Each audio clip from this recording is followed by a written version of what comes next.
Olá, pessoal, sejam bem-vindos e bem-vindas a mais uma aula do nosso curso Introdução ao Desenvolvimento Web. É a nossa 10ª aula. Nós vamos fazer uma breve revisão aqui sobre... Sempre, né? A gente faz uma revisãozinha antes de prosseguir a matéria. Na aula passada, a gente se ateve as tags, né? Vídeo e áudio. A gente viu uma coisinha ou outra sobre fazer o download lá com a tag A, né? De link. A gente viu controles, esses controles aqui, né? No caso dos vídeos, do vídeo, do áudio. Nós vimos essa importação, né? Essa incorporação do código de algum vídeo do YouTube, né? Então, a gente viu bastante coisa já.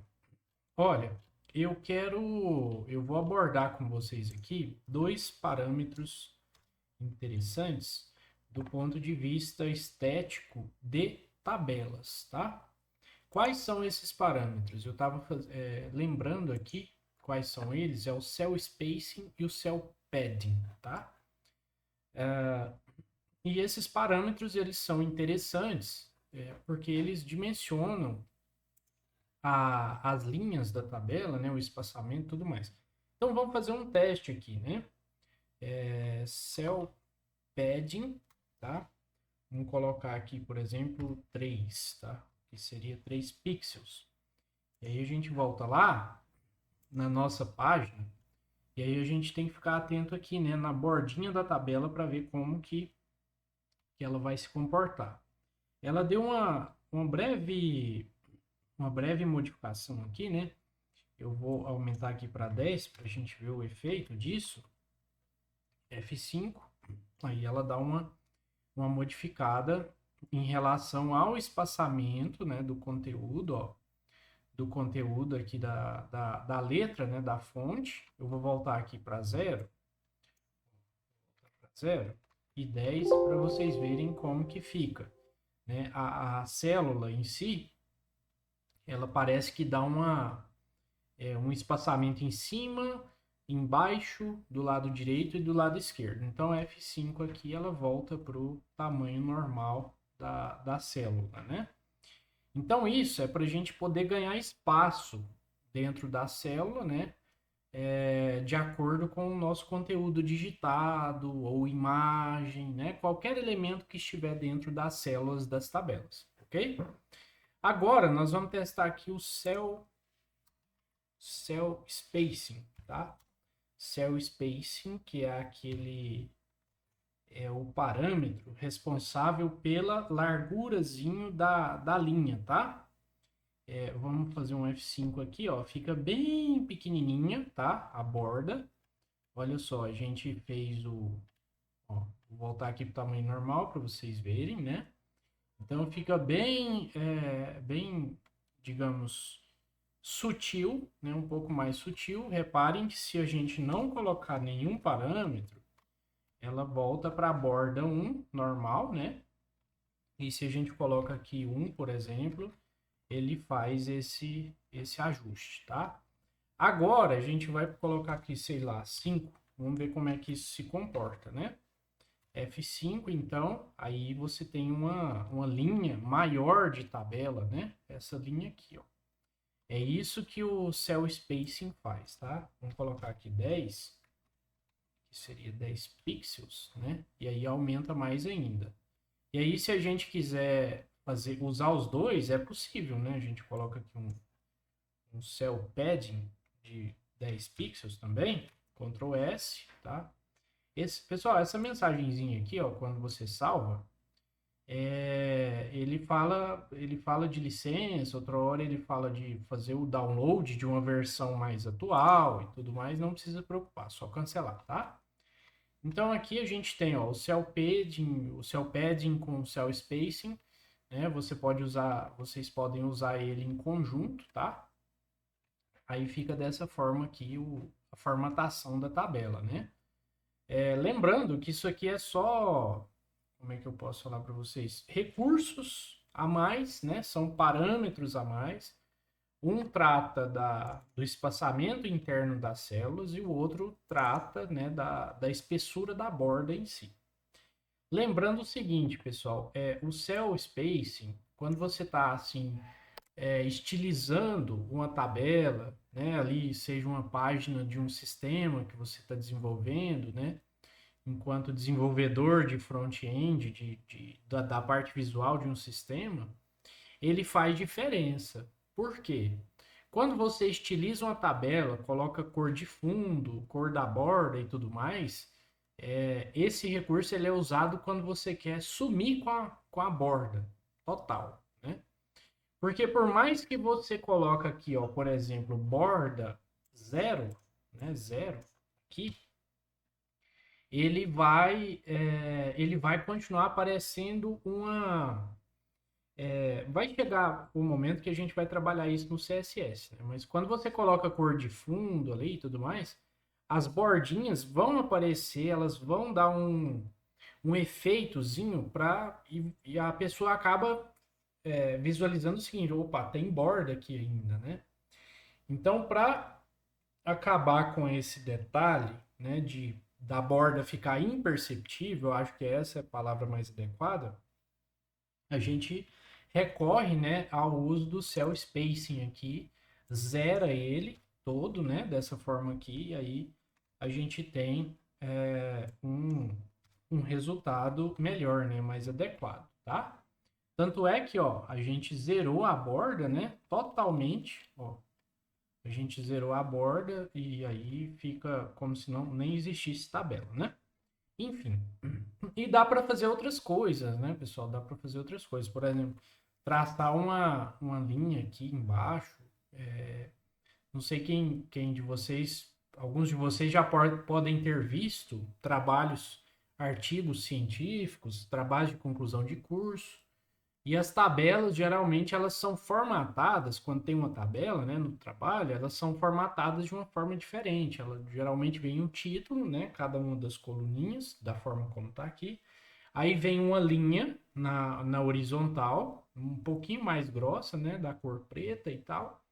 E aí você tem os dados dispostos ali, normalmente. Lá embaixo, no subtotal, tem outra linha dessa, horizontal e tudo mais. Então, são aspectos, né, para a gente conhecer e trabalhar durante a nossa vida aí de exploração de conteúdos do HTML, do CSS, do JavaScript, tá? Agora, nós vamos entrar na parte, finalmente, né, na parte de formulários, tá?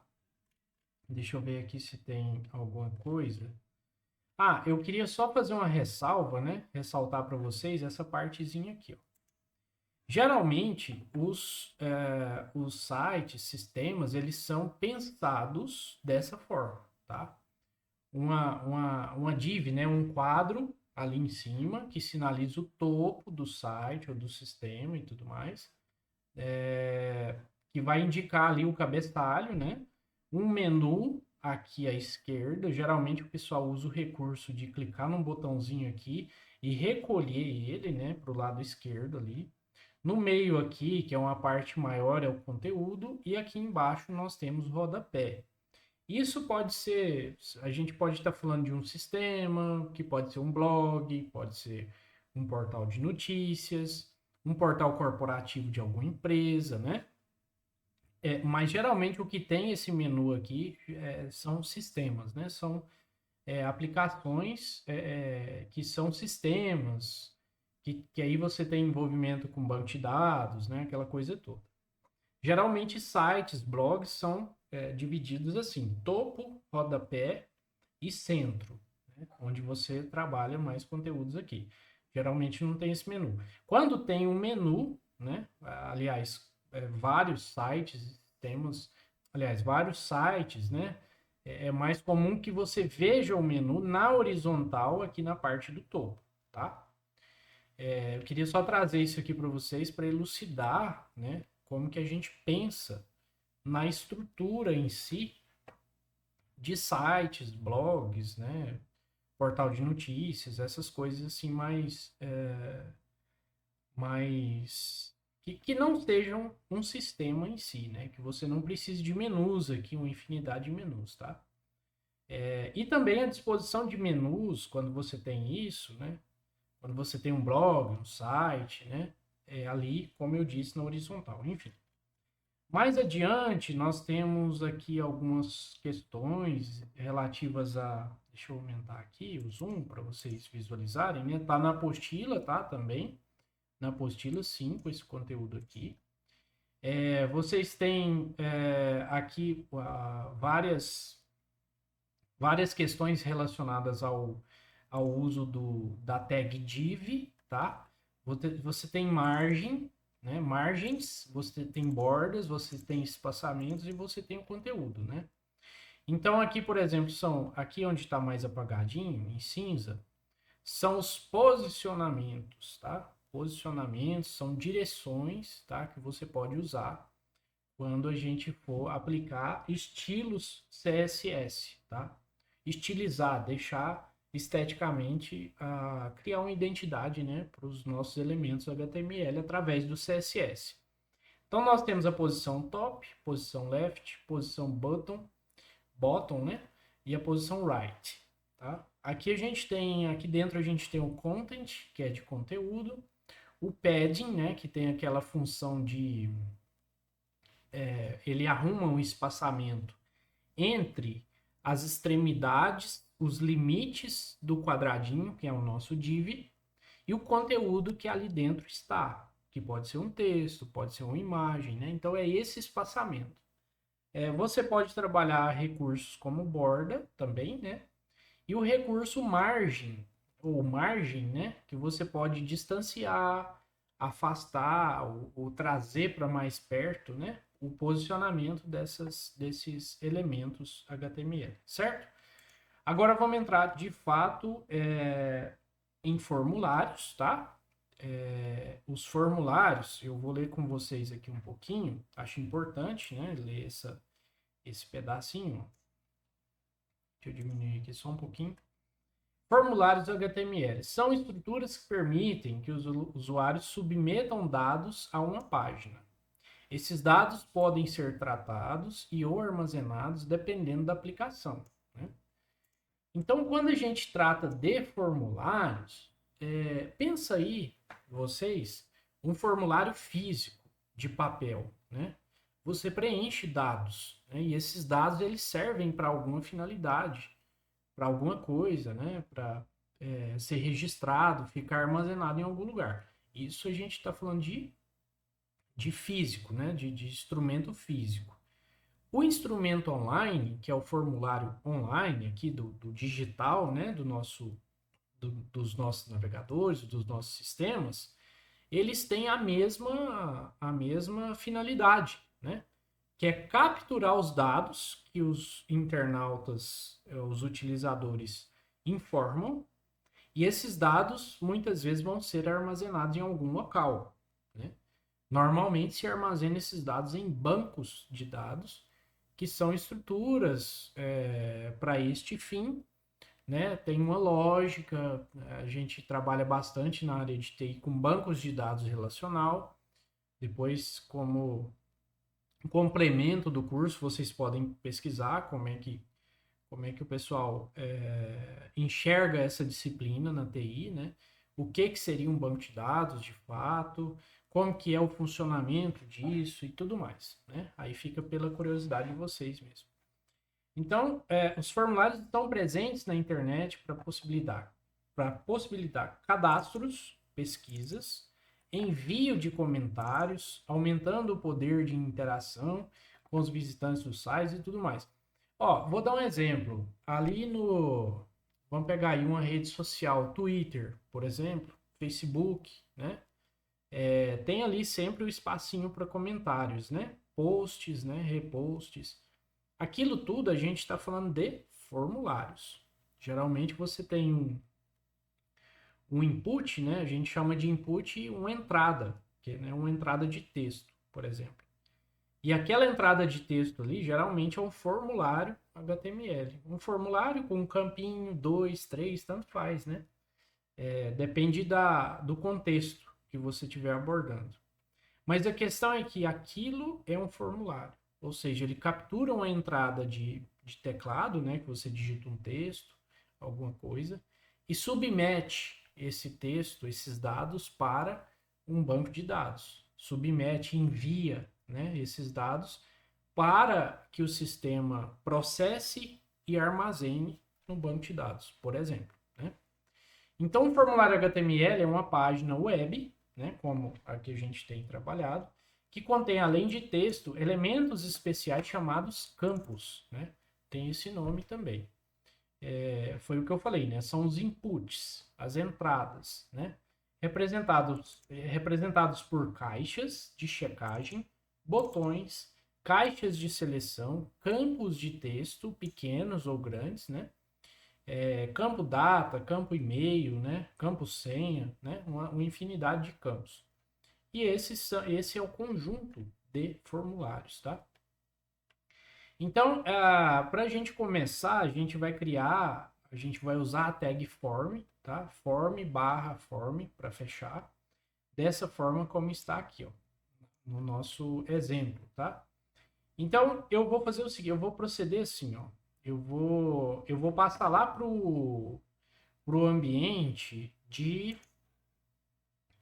pro ambiente que simula o servidor, tá? Para vocês verem, para vocês virem, visualizarem como que funciona os formulários, tá? O envio, o recebimento e tudo mais.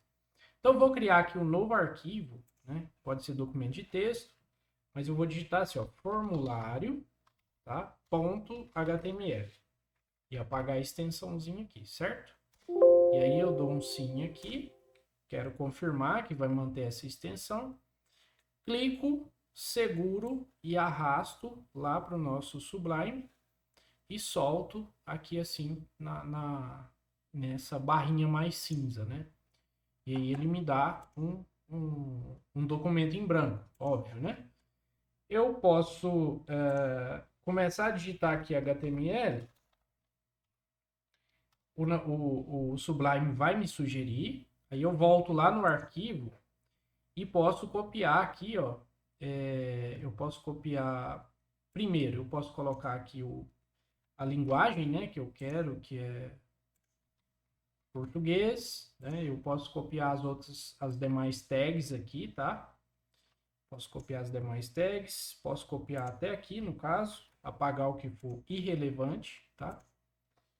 Então aqui a gente coloca some com essa tag title, porque ela já está aqui em cima. Aqui eu posso colocar assim, ó, meu primeiro formulário, ou meu formulário, né?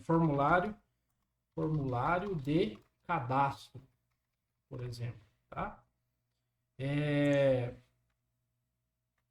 Aqui, tá, aqui quebrou a linha normal. Keywords a gente poderia substituir por outras coisas, tá? Relacionadas ao nosso ramo de atuação. E finalmente, aqui dentro do body, né, que é o corpo do documento, a gente já vai começar.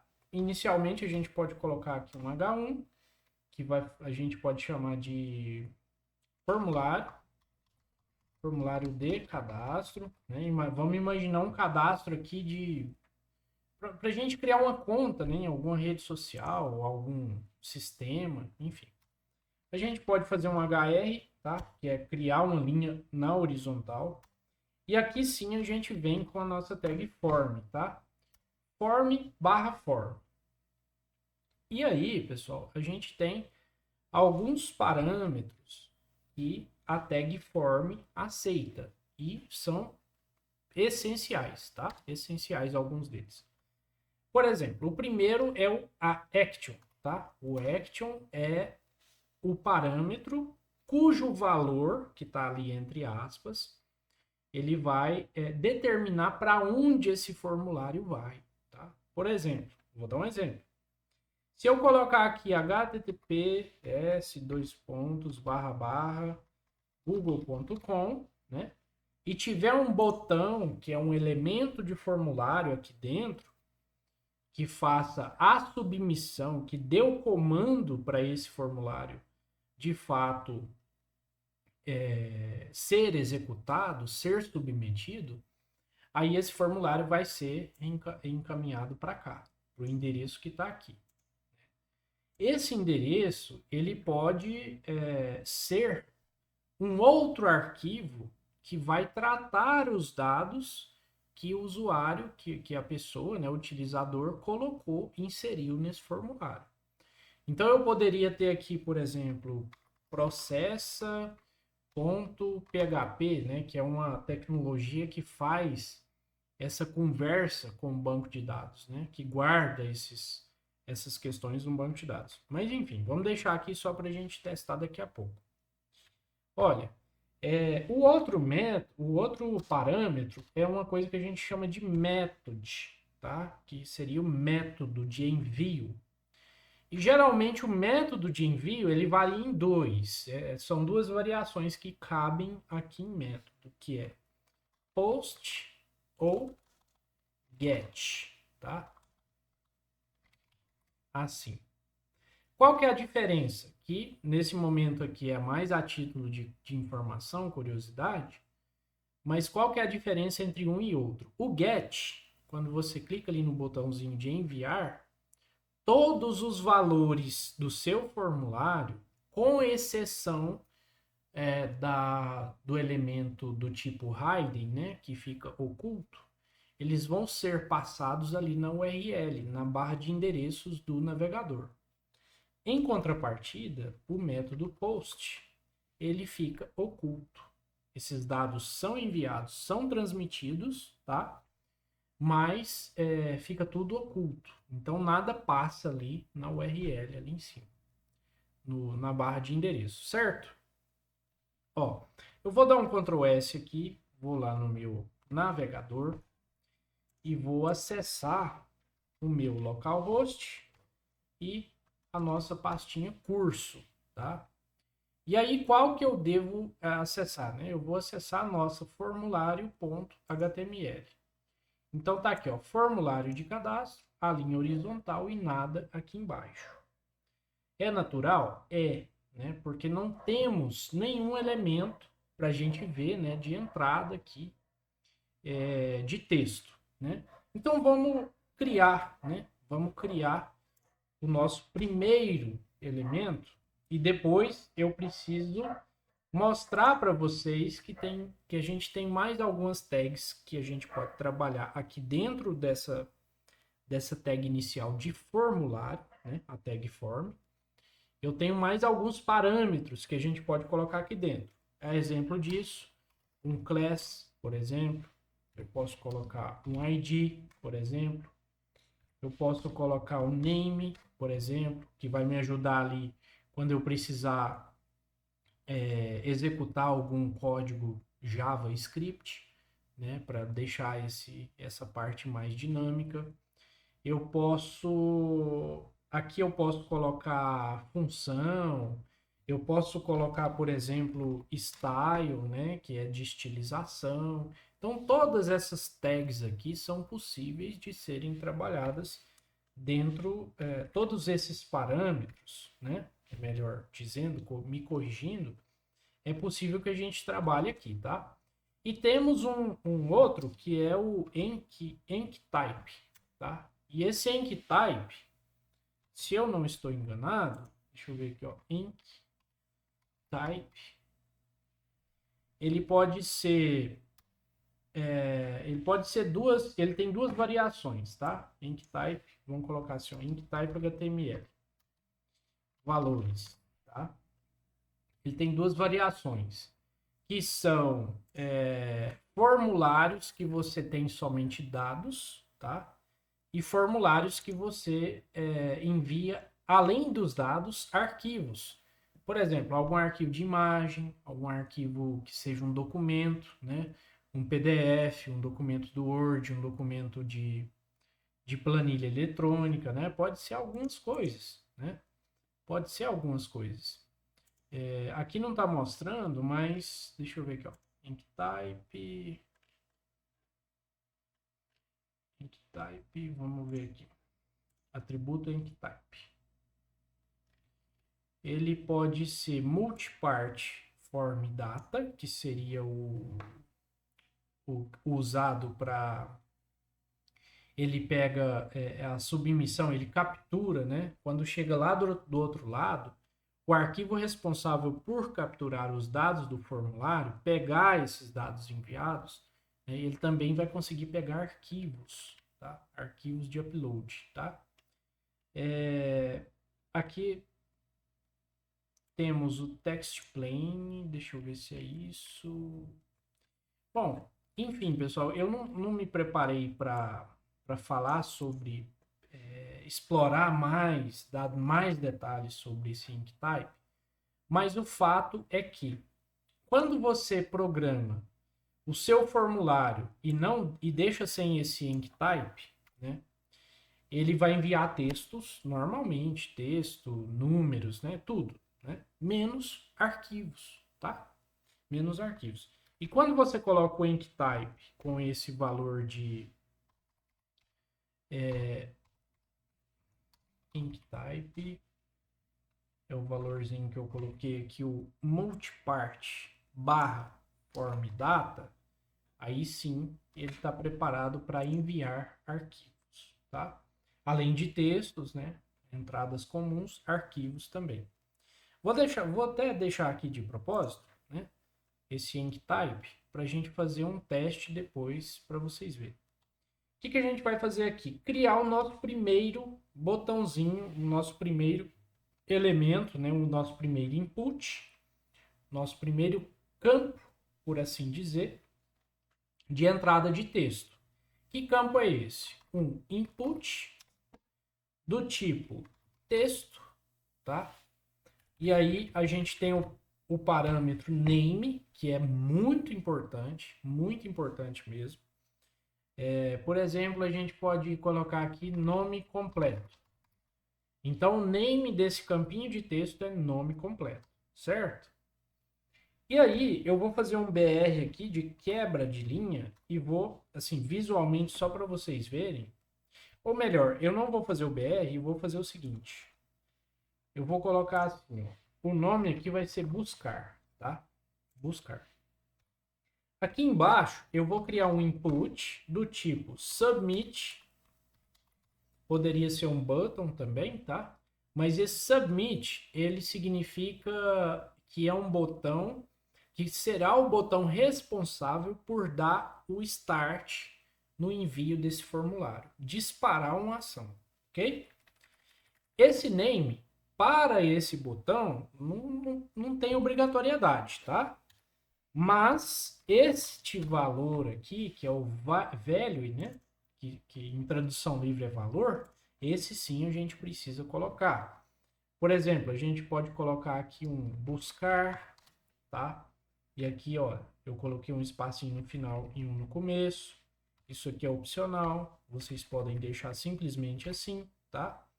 Ou eu posso colocar um botão aqui, normalmente o pessoal quando tem um formulário maior, né, de dados pessoais, por exemplo, eles colocam assim um botão de nome salvar, tá? Outras pessoas colocam gravar, outras pessoas colocam enviar, tá? Aqui eu vou querer simular o seguinte, ó, buscar, como se fosse um formulário de busca, tá? Formulário de busca. Eu vou fazer um Alt Tab aqui, a gente vai lá para nossa página e eu vou dar um F5. Então aqui a gente tem o nosso primeiro elemento, né? Por exemplo, vamos supor, vou buscar aqui sei lá, livros. Aí eu clicaria aqui em buscar, esse botão tem que disparar o envio desse formulário. E eu vou clicar para vocês verem para onde ele vai, né? Ó, buscar, aí foi lá para o google.com, né? Olha só. E aí ele fala, olha, esse método post, né, é inapropriado e tudo mais, a partir dessa URL. Então vamos tirar o método para ver se ele para de reclamar. Ctrl S, né, já que ele está indo lá para o Google, né, ó, buscar, aí pronto, foi para o Google, né? Aí ele passa aqui algum parâmetro na URL, enfim, né? Bom, agora vocês viram que o que é uma entrada simples de texto, né? Um inputzinho de uma linha, tá? Vocês viram o que é um botão, tá? Buscar. Vou até alterar o valor aqui para, de repente, enviar, tá? Ctrl S, Alt Tab e F5. Aí tem aqui enviar, né? Foi, de fato, modificado. E aí eu posso brincar com esse, por exemplo, com a questão do design, né, do layout, ó, F5, aí já deu uma quebrazinha de linha. Se eu quisesse mais uma, só coloca outro BR, né? E assim vai. Se eu quiser, por exemplo, colocar... Tem um outro elementozinho que a gente usa em conjunto, né? Com os inputs, com as entradas, que é o label. Que é simplesmente assim uma tag que significa rótulo, tá? Rótulo. Ou nome, né? De colocar ali no formulário. Então aqui você quer indicar, por exemplo, nome completo, certo? 2 pontos, tá? Esse aqui é o meu label, né? Que acompanha o meu texto, né? O meu campo de texto. Aí, esteticamente, eu posso querer, né, fazer um BR aqui, uma quebra de linha, para ficar com esse formulário, né? Assim, sempre o nome em cima e o campinho embaixo, tá bom? E aí, pessoal, para esse primeiro exercício aqui, que é o input do tipo texto, né? A gente poderia usar alguns valores que o HTML5 ele já consegue interpretar, como por exemplo, placeholder, tá? Esse placeholder, a função dele, né? Você escreve aqui dentro das aspas o valor, por exemplo, preencha este campo, tá? Quando a gente dá Ctrl S, salva, aí ele já aparece lá com uma dica de preenchimento. Por exemplo, preencha esse campo. Aí você clica, né? Começa aqui a digitar e some o que está escrito. É como se fosse uma descrição, né? E ela some automaticamente quando você digita ali o conteúdo, certo? Então, em alguns casos, né, depende do design que a pessoa escolher, você não precisa usar o label, tá? Que você consegue indicar para a pessoa, por exemplo, aqui, nome completo. Se eu colocar aqui dentro, né, a gente tem aqui nome completo. Aí a pessoa vai entender, né, o internauta vai entender que ele deve digitar lá o nome, né, que ele desejar, certo? Outra coisa, deixa eu ver se vai funcionar no HTML5, é o parâmetro que torna ele obrigatório. Por exemplo, required, tá? Required, e aí a gente pode deixar só assim, ó, required, tá? Como eu expliquei, alguns elementos HTML, você não precisa colocar o valor, tá?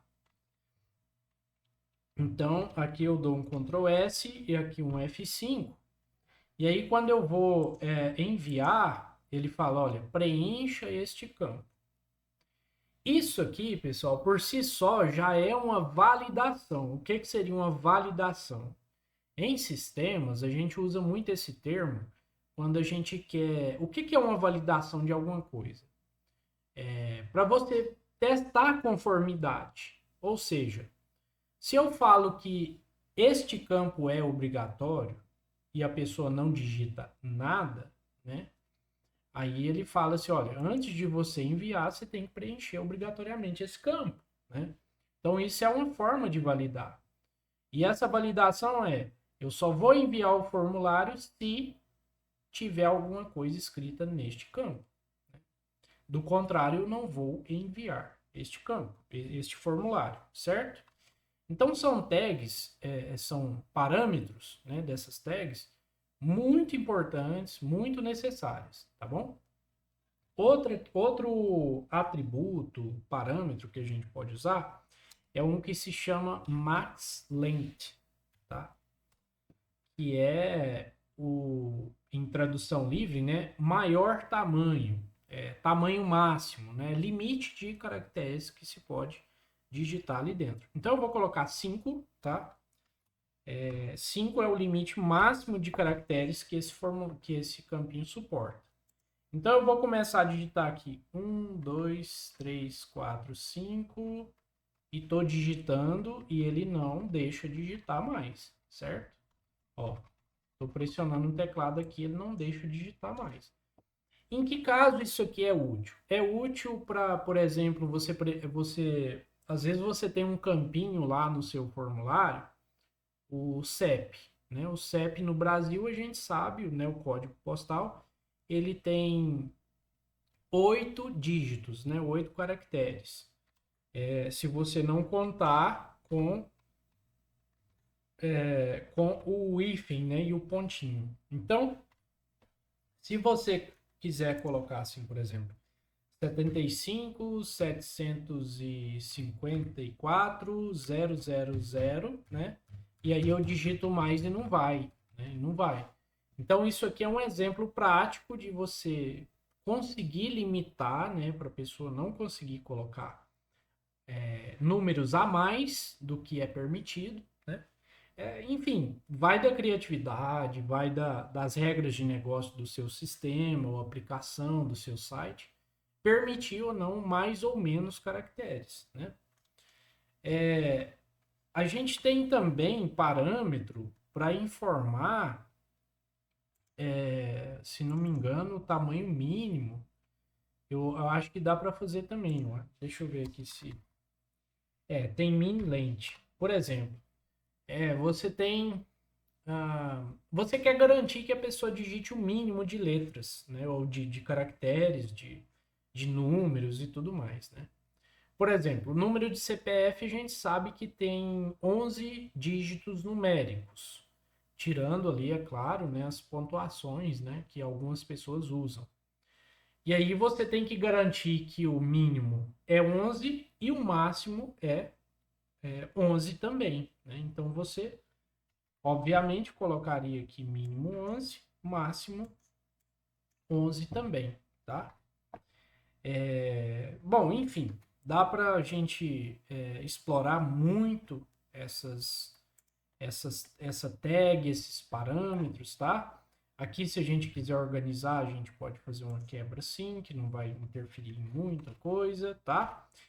Tem outro parâmetro que dá para a gente usar que se chama size, tá? O size, ele garante o tamanho na horizontal. Por exemplo, se eu colocar tamanho 5 e dar um Ctrl S aqui, F5, aí ele já reduz, né? Ele já reduz um pouco. Vou colocar 1, 2, 3, 4, 5, 6, 7, enfim, né? Aí vocês viram que aqui ele, ó, né? Ele vem aqui um pouquinho, não está adequado esse tamanho, né? Então a gente poderia colocar aqui, por exemplo, tamanho 20, né? E aí, esteticamente, vocês vão colocando do tamanho que vocês quiserem, né? Se você tem um campo maior, por exemplo, nome completo, né, que exige um tamanho maior, você coloca. Se você tem um campo ali, data de nascimento, que são ali 3, 6, 10 dígitos, né, 10 caracteres, aí você pega um campinho menor, você ajusta ali um pouco menos. Se você tem um campinho que é tipo CPF, RG, né, um pouquinho menor. Se você tem assim um campo observação, aí você tem que, obviamente, um campinho maior, né? E por aí vai. Aí a gente vai brincando com esses parâmetros, tá? Então, vou encerrar essa aula por enquanto, né? Para a gente observar essa infinidade de parâmetros, né? São muitos. Reconheço que nem sempre é fácil, né? De cara, assim, gravar tudo isso, né? Isso aqui são direcionamentos que a gente trabalha no curso E depois, quando vocês forem atuar, né, mediante curiosidade de vocês, vocês vão pesquisando. Quais são os parâmetros possíveis de se usar na tag form, por exemplo? Quais são os parâmetros possíveis para se utilizar na tag input do tipo texto, por exemplo, né? Aí você vai estudar outros parâmetros, né, que são úteis também nos formulários e tudo mais, né? Aqui, então, só para resumir essa aula, a gente viu a tag form, a tag input do tipo texto, tá? E a tag input do tipo submit, tá? Na próxima aula a gente vai ver o reset, outro tipo de botão, né? Lógico, outros tipos de campos, né? De texto também. E aí a gente continua a partir daí, tá certo? Então, pessoal, até a próxima aula.